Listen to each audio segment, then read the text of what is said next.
a suit and tie and get your hair cut way up high. Get yourself a lawyer, son. You're gonna need a real good one. Everybody needs a good one every now and again. David Whiting is that guy. He is your well-known talkback lawyer, Melbourne solicitor, dispensing free and fair and independent legal advice this morning. If you need some, 1300 222 774. David Whiting is sitting over in the naughty corner there at his little Year 12 VCE exam desk. Good morning, David. Good morning, Virginia. I just keep chatting. I want to take a photo. You look really funny sitting over there. While I call up the camera on my phone, we had some homework from last week about the bathing boxes down the Mornington Peninsula. Yeah, this is a great inquiry. Yeah. There are 1,300 bathing boxes in the municipal area for Mornington Peninsula, and 820 of them are controlled by council. Yep. Either because they're on a road reserve or on council-owned property, and the council is also the committee of management for the foreshore. Mm-hmm. So they've produced a 20-page document, which is their new bathing box policy that they hope will replace the one they created 20 years ago. Now, and there are a series of objectives. Unfortunately, Abdul is being caught by a provision that doesn't match the objectives. So they're talking about the concept of an approved transferee. Yeah. If you're an approved transferee, you've got to have you've got to be a resident or a property owner within the Shire now, and you'll have 5 years from now until comply if the council adopts the policy. The bit that amazes me, though, is that there's nothing in the objectives of the policy which would justify restricting the people who can own a bathing box. Really? Yes. So you reckon Abdul's got a fight he can Abdul's got a fight. I mean, the answer is it's simple. I would suggest that this is just a clause which has been thrown in. I'm not sure why. Uh-huh. I would have defined the community of the Mornington Peninsula as the people who use it, not necessarily the people who own property there. Well. Yeah. Well, that then becomes the issue. So, you could be dancing on the head of a pin with that one, couldn't you? Well, I think I'd rather not be on council side, is the way I look at it. I'd come along and say the Mornington Peninsula has a lot of people who come to visit it for short periods of time. I am a regular recreational user down Visitor there. of the Mornington Peninsula, yeah. So as tens of hundreds of thousands of other people. So I would suggest that Abdul's complaint ought to be to council that their policy doesn't match their objectives. I reckon a box down it was Rosebud, wasn't it? It was Rosebud. A box at Rosebud is actually, if you can afford it, is worth fighting for. Yeah, I wonder though whether or not, council takes money on transferring them when they're transferred. Yes. It takes money for annual rates for charging for them. I wonder whether in the longer term the property values for the boxes will drop. But it's a little bit like I've got a government licence, I expect to own it forever and I've got the right to transfer it. Look what happened to taxi drivers. That's right. Yeah. They never stop telling you about that as well. No, they don't. Our number is 1300 222 774. We'll get to some other matters as well, in particular a controversial one we discussed on this program last week about the federal court ruling that might mean, depending on how you read this ruling, that could mean that casuals not only might be entitled to their loading, but also double dip is the phrase that employers are using, and also get access to other entitlements. But let's take some calls first. Yep. John is in Box Hill. John, you are first up and with David. Good morning. Good morning, Virginia, and good morning, David. Look, I have a question. If I work for a company and I have quite a bit annual leave, and the company is saying that, look, you need to take some leaves. Now, if the company is not affected by COVID-19, can they really push me to take the leaves? Yes. Is the short answer. There's no reason why. Is there a reason why you can't take it? Oh, well, because I don't need to take the leaves. I'm planning something that a year or a year and a half or 2 years' time. Yeah, John, you've got to understand, we've got to go back to the 8-hour day concept. And we have annual leave because the perception is that you need time during the course of the year to recover and refresh yourself to keep working. And Which I do anyway. That's why we've given it to people. That's why the state gave it to people, or people persuaded the state they were entitled to it. There are issues from a business owner's point of view. They need to provide for annual leave. So if you get 3 pay rises between the time you get your annual leave and the time you take it, they're paying salaries at a higher rate for when you take it. So they are entitled to require you to take it. I know some law firms that are basically saying if you've got more than 4 weeks accrued annual leave, you're going to take it all between now and Christmas. So that's, and lots of employers are doing the same thing. They're coming along and saying, I've got to get my accrued annual leave down. Okay, so in other words, what you're saying basically is... they can compel you. They can say, we need you to take it now. Okay, and there's nothing I can really do about it. I have to take the leave. Let me ask you, John, how much annual leave have you got? Well, quite a bit, actually, more than 15 weeks. Well, then it seems to me is there, if I was your employer, yes, I would be saying, let's be very serious, let's take some of this. Yeah, good luck, John. I think past a certain amount, most employers now, we used to, back in the day, used to be able to accumulate it forever, but you're required to take a certain amount in a 12-month period now. Well, not counting your long service leave, but some employers certainly do compel you to take it. Yes, they do. A 12-month period. Or if you're saving it for a particular purpose, fantastic, but not. If you've got 15 weeks, you've probably got some long service leave as well. I have always resented that, though, the fact that they can turn around and say, business has ceased, or, for example, off you go and take your leave that you're saving up for summer. Just rankles a little bit, David. Oh, okay. All right. I'll make a note, Virginia. David's giving me that look, which I'm sure you could imagine. Linda in Balaclava, good morning. Good morning. Go ahead. I was just wanting to, we've got a neighbour that smokes. We live in an apartment building. Linda, can you come a little closer to your phone, please? Is that better? Little bit. Go ahead. Okay. So we live in an apartment building, and we've got a neighbour that smokes most of the day, and sometimes we come back to the house and our apartment smelling of smoke. And I just wanted to know if we've got any legal grounds. We've already spoken to the Border Corporate Bank. They say they really can't do anything. Linda, about it's really hard to understand you. I don't know what you're doing to your phone, but I think we've got the gist of it. Can you stop someone who's smoking? Okay, so Linda's got a neighbour who smokes and the smoke is going into Linda's apartment. You should have a look at the rules of the Owners Corporation, but I think it's unlikely that the Owners Corporation or the rules under it will help you. There is not legislation, there's common law rules about the continuing nuisance. So the answer is yes, you would be able to obtain an injunction in the Magistrates Court, particularly as the conventional wisdom that I accept is that smoking is bad for your health, and therefore you would have an action against your neighbour to restrain a continuing nuisance. I'd take that one pretty seriously, I have to say. Yeah. House filled with smoke, goodness me. I think we have Annie in St Kilda next. Annie, good morning.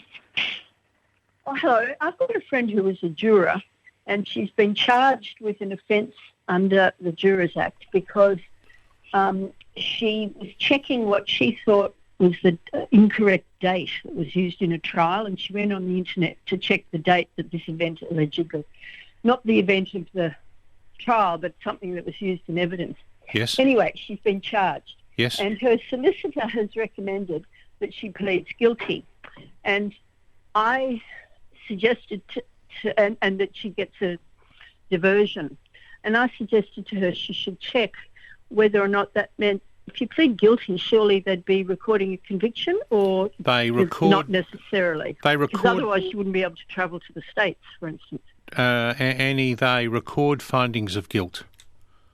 So step one is, does the court find the offence committed? And if the answer is yes, then we'll find you that we'll make a finding against you. At that stage, we can either record a conviction or we can put some kind of diversion in place.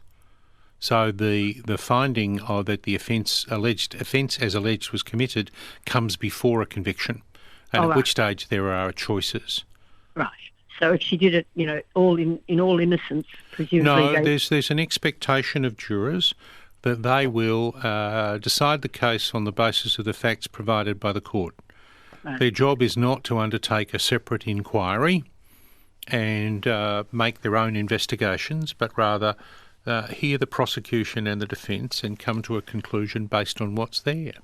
I think what she said was she thought she was testing the credibility of one of the witnesses. Yeah, but there we By go. something We're they we're making our own inquiries, and we're not. The jury system says, here's the prosecution case, here's the defence case. Make a decision based on it. But on the material issue of whether the recording of this diversion is going to prevent the friend from getting to America, will that happen, David? I've done some work with visas to the United States, and the general question they no longer ask is, have you been convicted of? It's now, have you been found guilty of? Oh, So the answer is no, it's not. It's basically a clearer explanation of the way the justice system works.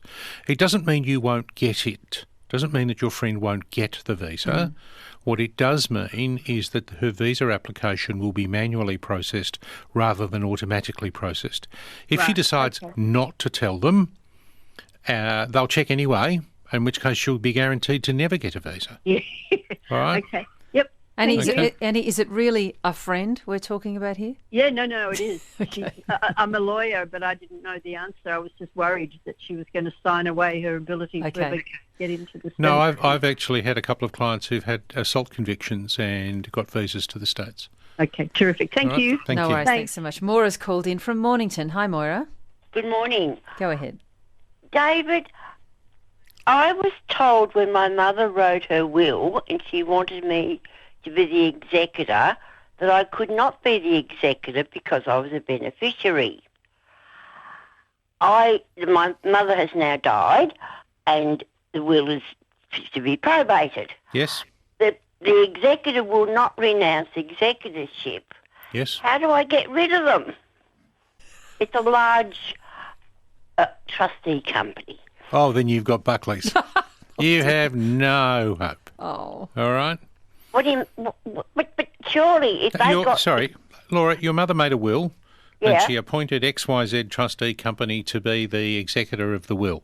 Yeah. Right? Now, let's assume that she decided that she would leave you half her estate. Would you like someone else to come along and say, no, I don't think she really wanted that to happen, let's give it to somebody else? So you're stuck with the will that your mother has prepared.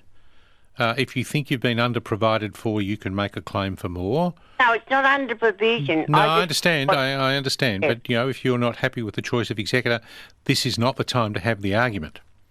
No, Laura, you will not be able to shift them. This is their job. They do this for a living. They get paid for it. So, no, you can't. Can I say there's nothing in the law that prevents a beneficiary being an executor? There is nothing in the law now that prevents a beneficiary or an executor being a witness to the will. No. So the rules have changed a lot over time, but as a general proposition, I think that beneficiaries are often the best people to be executors because they've got the greatest interest in doing it properly. Why do you, Maura, why do you want to get rid of them? She doesn't want to pay the I fees. believe they got to be the executor by lying. Oh, well. No, but I have a view about lying. Well, sorry, Laura, you presumably formed... Moira, isn't it? Yep. Okay. Moira, you must have formed the view that you were not entitled to be the executor and you presumably told your mother that. No, that's not true. I wanted to be the executor. The woman who came to prepare the will, when my mother said, I want her to be the executor, they said, no, she can't be because she's a beneficiary. Right. So you could then make an application to the Supreme Court for that to be to have them removed as executor, but you're going to have to prove on the balance of probabilities that that's what the trust officer said when the will was prepared. That Prospects very slim, Moira. That was misrepresented. And Absolutely. Okay, thank tricky. you. Good luck. I don't know how you manage that one, Moira, but really nice to hear from you. And good to hear Moira arguing her corner against you, David. I think that's...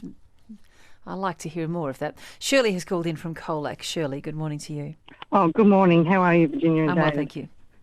I just had a query regarding titles. So some years ago, a road was realigned, so a title was split in two.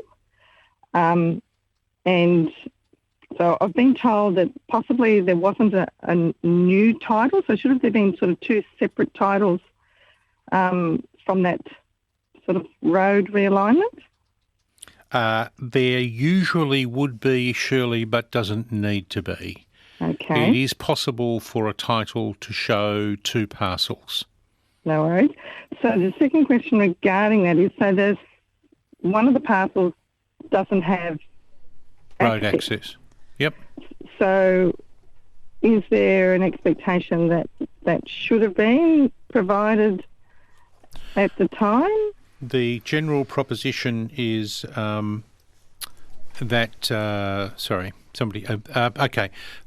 general proposition is that somebody would have received compensation for the road. Okay. So when the road realignment, some land was acquired, some compensation will have been paid. Yep. So that was obviously someone else before the person that I'm calling on behalf of owns that land. Yep. Yeah, that would be my guess. So that's already been factored in when the road was taken, compensation was paid, including a concept called injurious affection.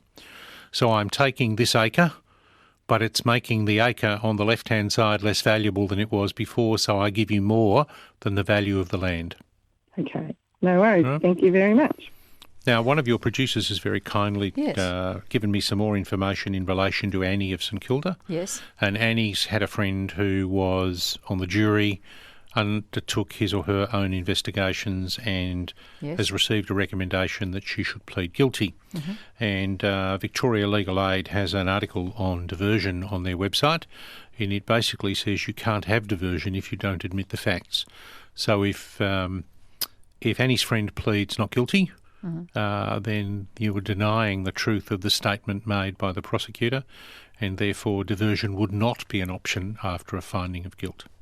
Right. So from Annie's friend's point of view, if diversion is the desired option, you actually have to fess up fairly quickly. Okay. All right. Good information to have. 1300 222 774 is the number if you want to get hold of David. We have John from Mount Martha. Hi, John. Hi, Virginia and David. I had a new build go on next door, in the property next door, and then they came in with a crane to lift a water tank in, and they ended up parking on my driveway, and they've crushed part of the driveway, the concrete. Yep. Now, the crane company, it's in that old bluestone press concrete back in the late 80s. Yes.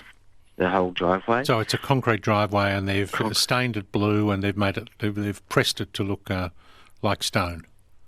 Yes, Yep. It was stained red, but pressed it looked like stone, big blocks. Now they've damaged part of that, so the actual bluestone look was sort of probably made in 3 sections, and they've damaged 2 of those. They're offering just to sort of patch part of it, but they can't get the actual original stamps that makes the same type of pattern.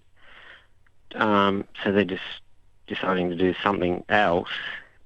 But Well, they're offering to do something else. They are offering to do Yes. something else. But my point is then I'm going to look at a hard driveway that's half new and half old, Yes. where it was all old before and it looked all okay. But, I just don't know what's fair there. The concreters, or we've had a couple of concreters come round and look at it, and the builder that was... John, I can understand the issue. The real question is what's somebody going to give you what would a court give you in terms of compensation for a repaired driveway? And that I don't know the answer to. You might look and talk to your own other concreters and see whether there are some alternatives. It's not a question of I'm entitled to new for old. General proposition... So what you're entitled to is what have I lost as a result of what the damage that's been caused? So if you had something that was worth $100,000 and it's now worth $80,000, then your measure is $20,000. If it's going to take you If I spend $40,000 and I make it back worth $100,000, then the answer is I've actually given you better than you had before. Well, not better than you had before, but I'm paying your loss twice. We get think of it in terms of a motor car accident or a motor car damages claim, and your 1973 Holden is involved in a motor vehicle accident, and you tell them it's going to cost $15,000 to fix. Well, the problem was prior to the accident, it probably wasn't worth $15,000. So you're not going to get the compo. So what I would suggest is that you look around and find out what might be an acceptable outcome so you can go to the builder or to the trucking company. They just want the problem to go away. They didn't ask to go on the driveway or anything. They never knocked on the door or anything. Yep. I've got photos. Oh, you're entitled to... Look, they would appear to be doing the responsible thing. The question is, what's the measure of your loss? Yep, the amount. Yeah, Good it's luck. sort of... Okay. Anyway. John, good luck with that. Thanks so much. Michael's called in from Frankston with a COVID-19 related issue. Hi, Michael. Hello. Thanks for taking the call. No worries. We have a commercial property which we lease out to a multinational company that I won't name, and that company has a turnover in the hundreds of millions of dollars. Yes. They are not wanting to pay rent, claiming COVID-19, and are basing their decision on the performance of our premises solely and not the company. Michael, I as a want whole. you to look very carefully at the regulations relating to retail tenancies. Yes. All right. Now, my recollection, and the short-term memory's gone, it's not 3 weeks since I've looked at it, is that you're only entitled to the rent concessions if your company's eligible for JobKeeper. And the turnover is less than 50 million. Yes. So if this is a multinational corporation, then it won't be eligible for JobKeeper and the discussion goes away. Right. All right, so have a look at the COVID-19, not the national policy, the binding code of conduct that isn't binding, but look at the regulations made in Victoria at legislation.vic.gov.au, and I'm sure that you need to be eligible for JobKeeper before you can take the benefit of the rent concessions. But if they won't listen to Michael on this, if Michael goes back and says, hey, you don't meet the criteria for seeking relief from rent. Sue for rent. Michael, you got the time and inclination to sue? Oh, of course, yeah. Haven't we all? Yeah, exactly. The issue that we have is that our lease with them is with the parent company solely. There's no mention of franchisees. Yes. So I'd assume that they maybe wholesale the rent to the franchisee. That they'll be they won't have a sublease. They'll have a license agreement, or they may have a sublease. But aren't we talking about the franchisees' turnover and the franchisees? No, we're talking about the tenant's turnover. If the tenant is a multinational company. The tenant is the parent company. Yeah, if the tenant is the parent company. There was an article in the paper yesterday about Bauer magazines, and they will have a whole series of local subsidiaries publishing magazines in Australia. The group wasn't found to be eligible for JobKeeper because of the ultimate German ownership. Right. Okay. They're claiming their staff at our premises is on JobKeeper, but we haven't seen any evidence to that fact.